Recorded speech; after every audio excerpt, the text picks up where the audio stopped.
우리가 살아가면서 피할 수 없는 질환들은 어떤 것들이 있을까요? 어떤 사람이든 시간의 흐름에서 자유로울 순 없기에 우리는 노화의 과정을 겪으면서 다양한 질환들과 마주하게 됩니다. 하지만 이러한 질환을 제대로 치료하지 못하고 방치하게 되면 연령이 올라갈수록 심각해지고 결국 더 안 좋은 질병으로 고통받을 수 있다는데요.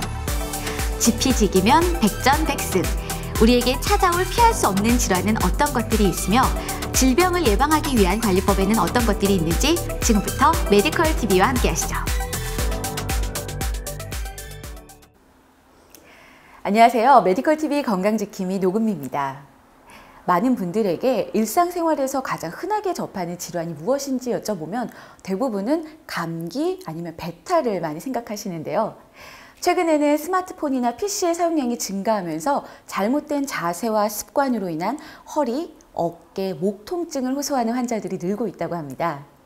그래서 오늘은 통증의학과 전문의 배헌용 원장님을 모시고 우리가 일상생활에서 접하는 다양한 어깨와 허리 통증에 대해서 알아보도록 하겠습니다. 원장님 안녕하세요. 네, 안녕하세요. 네. 네, 원장님 오늘 주제가요. 우리가 일상에서 겪는 다양한 허리나 어깨 통증에 대해서 알아보려고 하는데 원장님이 환자분들 진료하시면서 가장 많이 통증을 호소하는 질환은 어떤 것들이 있을까요? 네, 많은 환자분들이 잘못된 생활 습관이나 자세, 노화와 관련된 통증을 많이 겪으십니다. 그 중에서도 허리와 어깨의 통증이 가장 흔하다 할 수 있습니다. 어깨 통증과 관련된 대표적 질환으로는 오십견, 회전근개 힘줄 파열, 석회성 건염들이 있고 허리 통증에 관련된 질환으로는 흔히 디스크라 불리는 추간판 탈출증과 척추관 협착증 등이 대표적입니다. 이 오십견은 사실 저도 좀 주변 어른분들을 통해서 좀 얘기를 들어봤는데 정확하게 오십견이 어떤 질환인가요? 네, 오십견은 50세 이후로 잘 발생한다 하여 붙여진 이름입니다. 정확한 의학적 명칭은 유착성 관절 낭염인데 이름에서 알 수 있듯이 어깨 관절의 염증으로 인해서 관절이 굳어 있다는 뜻을 가지고 있습니다.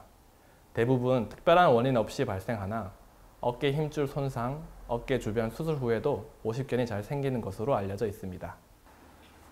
원인은 없지만 증상은 딱 있을 것 같은데 오십견의 증상은 어떤 것들이 있을까요?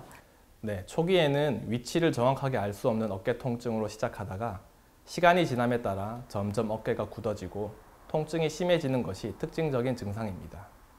특히 누워있는 자세에서 통증 및 불편감이 심해지기 때문에 수면 장애가 발생하기도 하고 아픈 어깨 쪽으로는 옆으로 누워서 자기 힘들어지게 됩니다. 또 통증과 경직으로 인해 팔을 어깨 위로 들어 올리기 힘들거나 외투를 입기 힘들게 되어 일상생활에 큰 불편을 초래하게 됩니다. 네, 그럼 이렇게 오십견을 딱 진단받으면 치료가 어떻게 되는지도 궁금합니다.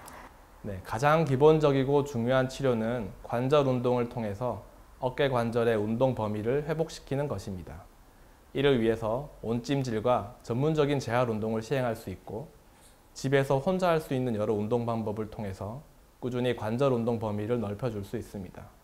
또 오십견은 기본적으로 어깨 관절의 염증으로 인한 질환이기 때문에 어깨 관절 주사를 통해서 염증을 빨리 가라앉히는 것이 관절 운동 치료 못지않게 중요한 치료 방법입니다.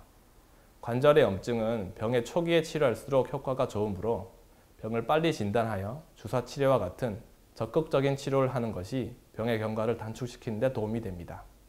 이러한 보존적 치료를 충분히 해도 반응이 좋지 않은 심각한 오십견의 경우에는 관절막 절개술과 같은 수술적 치료가 필요할 수도 있습니다.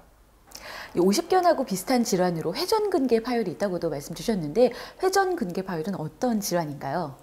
네, 회전근개 힘줄은 어깨를 감싸고 있는 4개의 힘줄인데 이 힘줄은 어깨 관절의 회전 운동을 만들어 줄 뿐만 아니라 어깨 관절의 안정성을 유지하는 데 큰 역할을 하고 있습니다.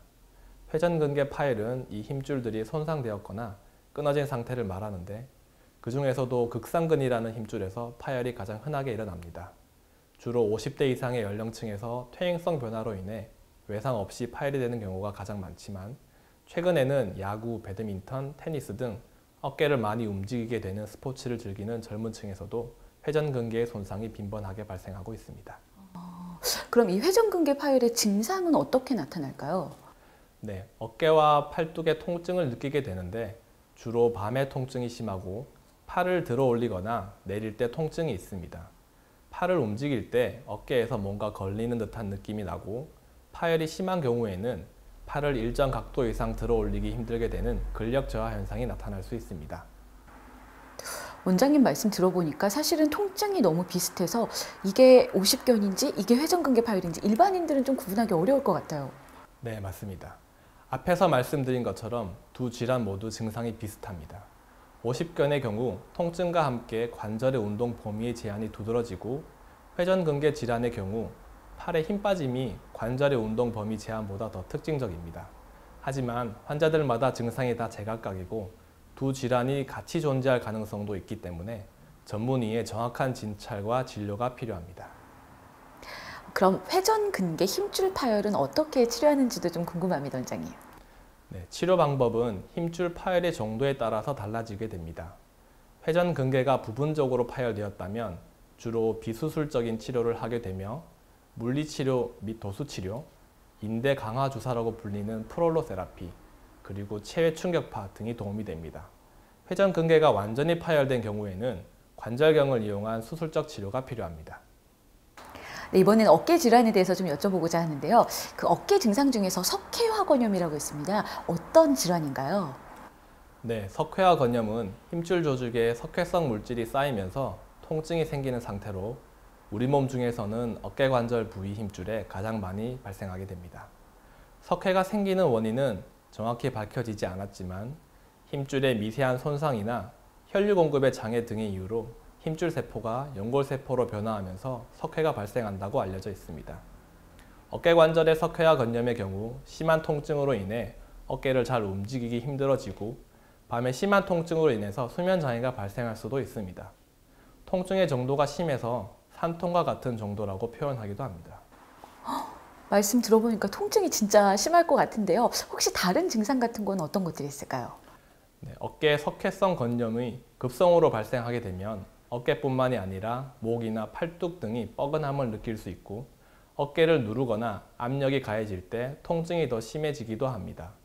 또 팔을 들어 올리기 힘들어서 일상생활에 불편함을 초래하기도 합니다. 이런 경우는 일시적으로 최대한 팔의 사용을 삼가하고 안정과 휴식을 취하는 것이 좋습니다. 이 석회화건염이 아무래도 어깨에 있는 무언가를 빼내는 질환이다 보니까 뭔가 치료 방법도 좀 다르지 않을까 생각이 드는데 어떻게 치료가 되고 있을까요? 석회화 건염은 대부분의 경우에 비수술적 치료를 통해 충분히 증상 호전을 기대할 수 있습니다.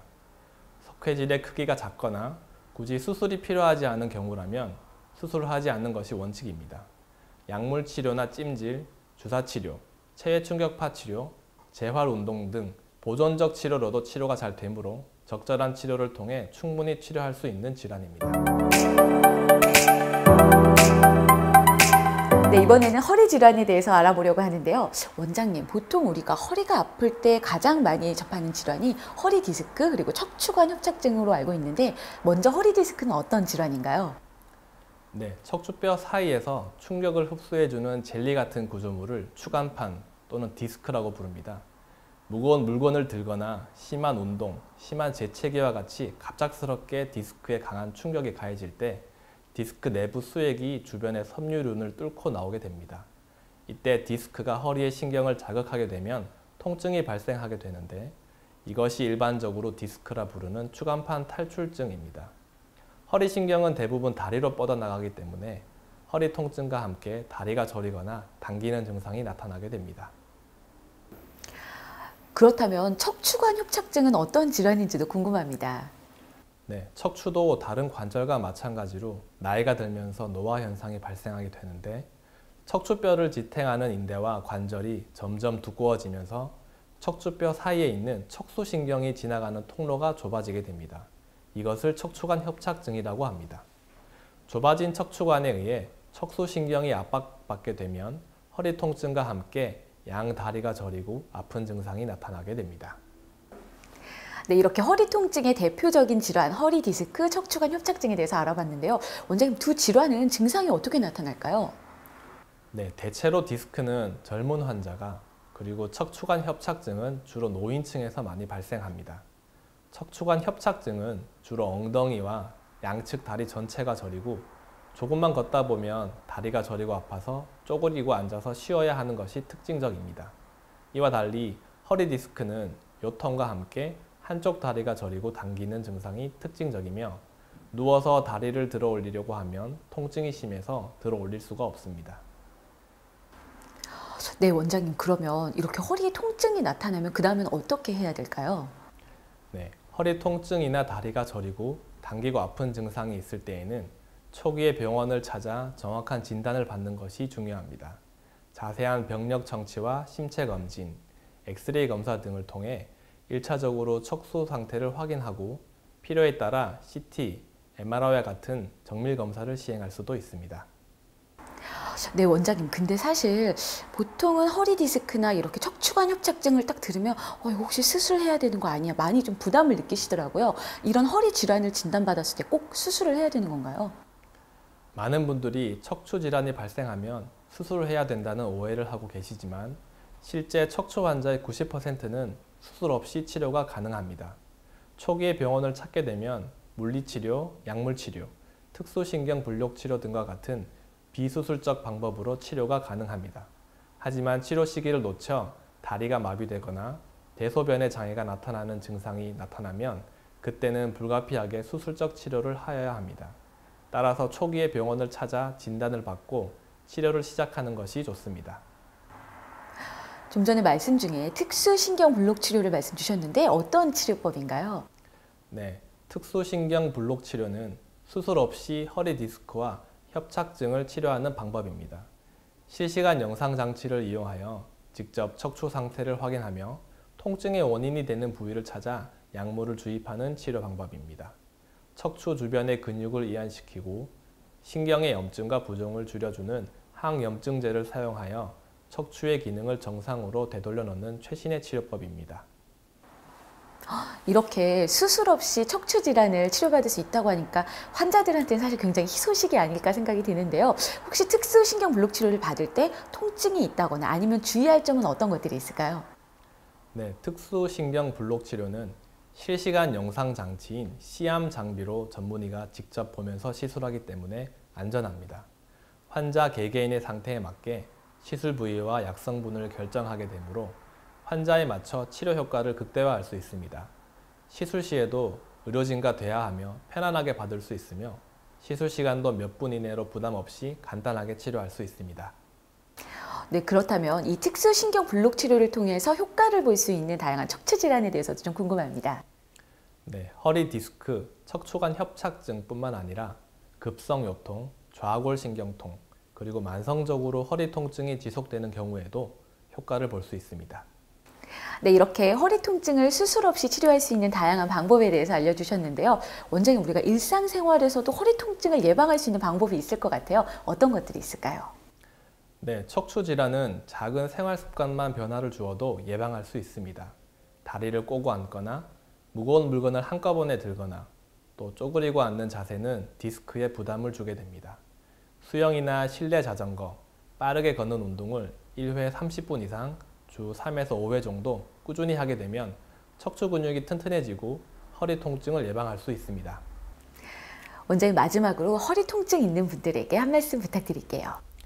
네, 바른 자세와 좋은 습관, 꾸준한 운동을 통해 척추 건강을 유지하는 것이 가장 중요합니다.